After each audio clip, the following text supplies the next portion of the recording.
हम पूनम कर्ण अपन मिथिला अपन मैथिली चैनल में सबके प्रणाम करै छी। आई हम एक हनुमान जी के गीत गाबऽ जा रहल छी। नीक लागत तो लाइक कर देबै, चैनल के सब्सक्राइब करब। एहन सुंदर दिन भेल गे माई हमरा आंगन में, एहन सुदिन दिन भेल गे माई हमरा आंगन में।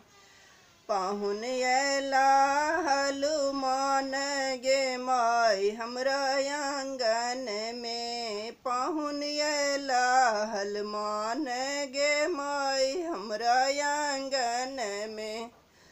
हमरा आंगन में सोना के चौकी, हमरा आंगन में सोना के चौकी।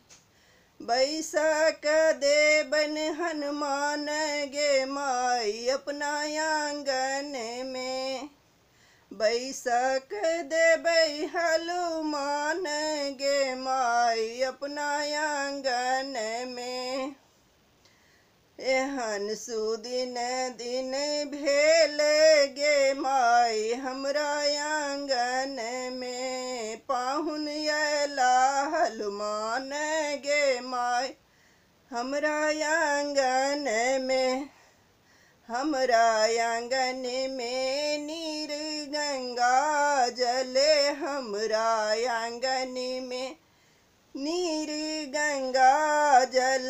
चरण पखारू भगवान गे माई अपना आंगन में, चरण पखारू भगवान गे माई अपना आंगन में। एहन सुदिन दिन भेल गे माई हमरा आंगन में, पाहुन अयला हनुमान गे माई हमरा आंगन में।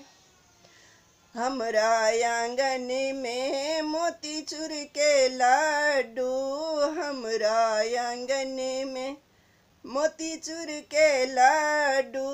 देव जे माई हनुमान गे माई अपना आंगन में, देव जे माई हनुमान गे माई अपना आंगन में।